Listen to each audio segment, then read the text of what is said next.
Deretan calon kepala daerah yang tersangkut dugaan kasus korupsi nyatanya masih bisa melenggang maju ikut berkontestasi dalam pemilihan kepala daerah. Thoriqul Haq, bakal calon bupati petahana Kabupaten Lumajang, diperiksa penyidik Direktorat Reserse Kriminal Khusus Polda Jawa Timur terkait dana bantuan bencana erupsi Semeru tahun 2022.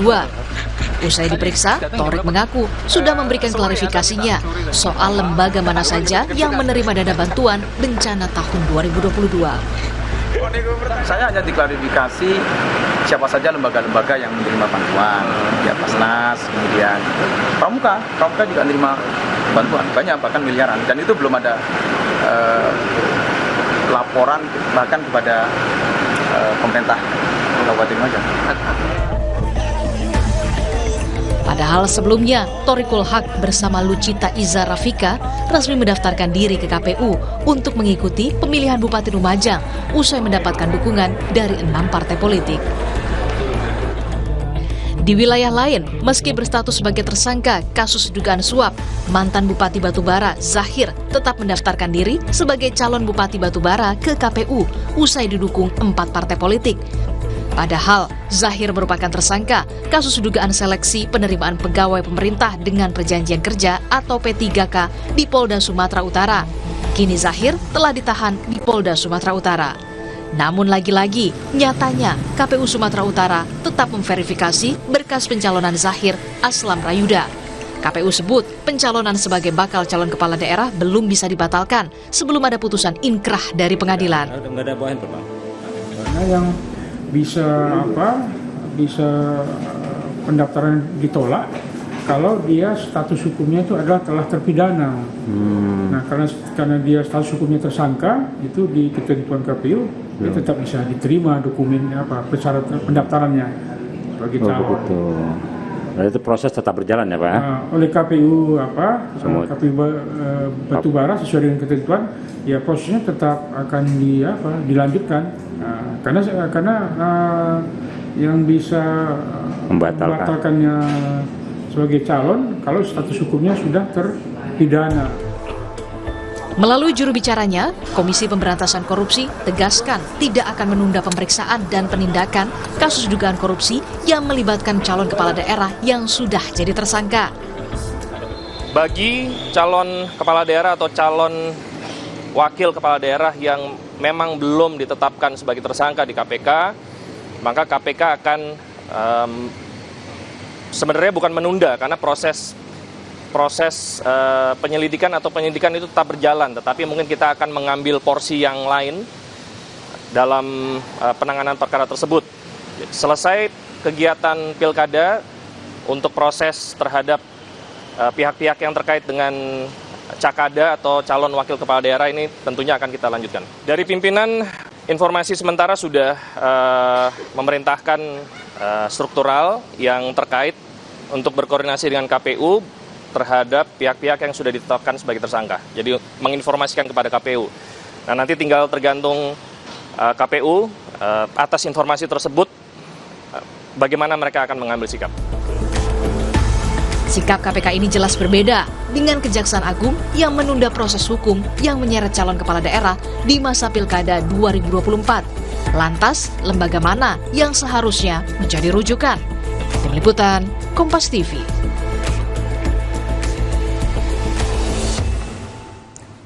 Komisi Pemberantasan Korupsi KPK beda sikap dengan Kejaksaan Agung soal penindakan kasus korupsi yang melibatkan calon kepala daerah di Pilkada serentak 2024. KPK menyebut akan tetap melanjutkan penindakan kasus korupsi yang melibatkan calon kepala daerah, sementara Kejagung memilih untuk menunda proses hukumnya. Lebih lengkap, kita akan bahas bersama Randy NS Umboh, Koordinator Nasional Jaringan Pendidikan Pemilih untuk Rakyat. Selamat sore, Mas Randy. Dengan Maidop di sini. Oke. Yang pertama ingin kita tahu adalah apa yang Anda lihat dari perbedaan sikap dua lembaga hukum ini. KPK memilih untuk tetap melanjutkan proses hukum kepada siapa saja calon kepala daerah yang sudah mendaftar di Pilkada, sementara Kejagung memilih untuk menunda proses hukumnya. Jadi begini ya, sebelum itu kita bedakan dulu mana yang ranah atau domain penyelenggaraan pemilu atau pilkada pemilihan dan mana ranah penegakan hukum. Nah, itu dua dulu. Nah, oleh karena itu kalau kita sudah bisa memisahkan dua itu, maka dalam kaitan konstruksi kejaksaan atau kejaksaan ya tadi dan KPK, maka sebenarnya itu proses penegakan hukum yang terkait dengan tindak tanduk misalnya kepala daerah atau siapapun itu penyelenggara negara dalam kaitan korupsi. Oleh karena itu sikap masing-masing lembaga harus kita hormati. Tetapi misalnya seperti KPK kan, KPK menyatakan dia tetap melakukan, ya apalagi yang sudah tersangka kan. Nah itu bagian dari, saya rasa penegakan supremasi hukum, ya kan. Halo? Ya, silakan Mas Randy. Kemudian kedua, termasuk juga Mahkamah Agung. Memang dulu ada aturan yang sempat keluar, saya tahu di setiap pilkada itu, kalau misalnya sementara tahapan, tidak ada upaya hukum. Tapi kan ini proses yang menyangkut dengan isu yang sangat sensitif di negara kita, korupsi, ya kan? Itu pertama. Kedua, apakah ini mempengaruhi yang seperti yang dicuplik tadi dalam Kompas kan, proses pendaftaran atau tidak, ya kan? Nah, itulah yang saya katakan itu masuk dalam ranah pemilihan umum atau pilkada, pemilihan gubernur, bupati, kepala. Artinya kan Anda bilang ada peluang yang sama ya atau kesempatan yang sama begitu untuk setiap orang mencalonkan diri sebagai kepala daerah. Tapi poin kritis Anda yang bisa Anda sampaikan soal banyaknya fenomena calon kepala daerah yang sudah tersandung atau terjerat kasus dugaan korupsi tapi tetap bisa ikut daftar. Apa poin kritis Anda? Ya, itulah yang perlu kita kritisi, ya kan. Pertama dari sisi partai politik sebagai pengusung pasangan calon, ya kan, masih mencalonkan lagi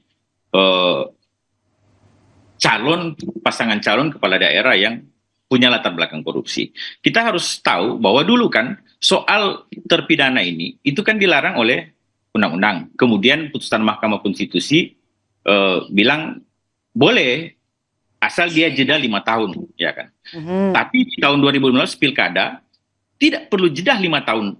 Dia harus sepanjang dia terbuka menyatakan kepada publik, ya kan, jujur dan terbuka bahwa dia ini mantan terpidana. Ini terpidana secara umum dulu ya. Kemudian bukan pelaku kejahatan berulang. Itu terjadi 2015. Tapi kemudian banyak mantan narapidana korupsi yang kepala daerah nyalon lagi, terpilih lagi.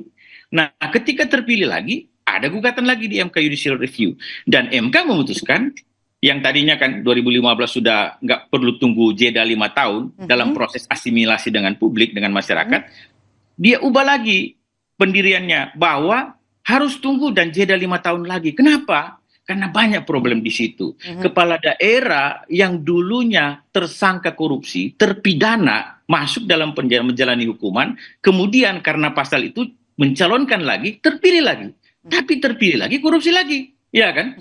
Terpilih lagi, korupsi lagi. Nah itu kemudian MK mengubah jeda 5 tahun lagi, nunggu 5 tahun lagi. Lalu boleh mencalonkan diri yang tinggi secara terbuka dan bukan pelaku. Mas Randy, kalau merujuk aturan, ini harusnya ke yang mana? Ke aturannya KPK tetap proses atau aturannya KPU?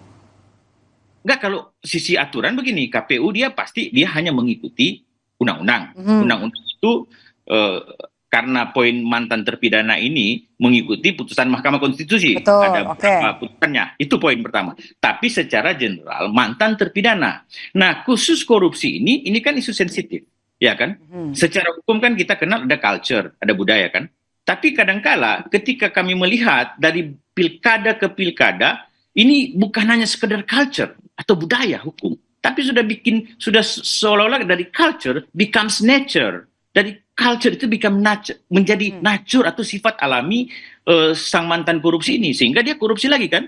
Nah itu yang oleh karena itu kami organisasi-organisasi semacam JPPR, Jaringan Pendidikan Pemilih, dalam konteks voters education sebelum-sebelumnya juga menganjurkan untuk partai politik pertama tidak mengajukan calon yang mantan terpidana, apalagi terpidana korupsi, ya kan. Yang kedua, kalaupun mereka sudah berproses dalam proses pencalonan sekarang ini, maka jadi lembaga Anda menolak ya calon yang sudah terjerat kasus korupsi, tersangka ataupun terpidana begitu ya? Kita tidak menolak, tapi kita tidak punya kewenangan itu. Ini wilayah yang berbeda ya Bu. Tapi kita punya kepentingan pendidikan pemilih kepada masyarakat, voters education, bahwa mari seluruh masyarakat Indonesia, seluruh pemilih menggunakan logika. Ya kan, logika itu artinya pikiran, basisnya pikiran kan, bukan perasaan, basisnya rasio, not emosio. Nah, disitulah muncul pertimbangan-pertimbangan kita sebagai pemilih mau memilih. Ini calonnya misalnya bersih, tidak ada kaitan dengan korupsi misalnya. Ini ada. Karena apa? Ada poin penting dalam proses pendaftaran ini, dokumen yang misalnya dia harus sampaikan yang mantan terpidana, termasuk terpidana korupsi, adalah dia kan secara terbuka menyampaikan kepada publik bahwa dia itu mantan terpidana. Iya kan? Di media cetak, media massa, dan termasuk di billboard atau baliho. Nah, itu dokumen resmi yang dimasukkan.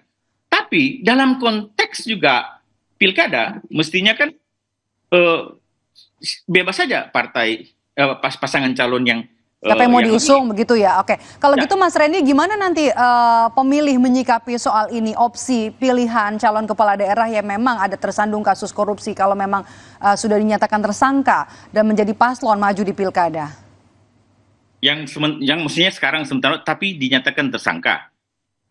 Nah, jadi begini, berarti ada 2 poin situ. Tadi konstruksi undang-undang yang sudah mantan terpidana. Kalau sekarang kan misalnya dalam konteks itu berarti bagaimana pemilih menyikapi hal ini? Iya, kalau pemilih menggunakan akal sehatnya dong, menggunakan logika tadi, rasio.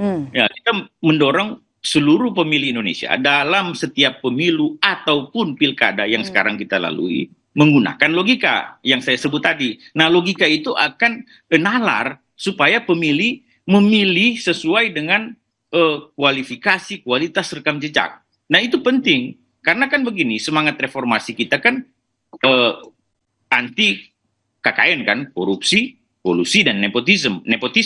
Nah, korupsi juga bagian dari semangat reformasi kita. Kenapa? Misalnya yang saya sebut tadi ada 2 sisi, partai politik misalnya masih mengajukan, lalu masyarakat juga masih memilih. Itu soalnya, iya kan?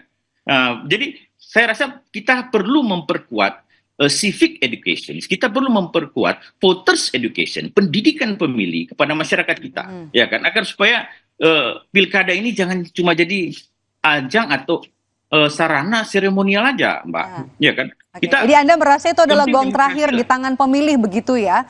Ketika dihadapkan dengan calon pemimpin atau paslon yang memang tersandung kasus korupsi, kalau kepala daerahnya saja bisa nggak bersih dari korupsi, yang perlu diantisipasi adalah perlu menilik lebih lanjut siapa calon yang memang menyatakan tidak terhadap korupsi.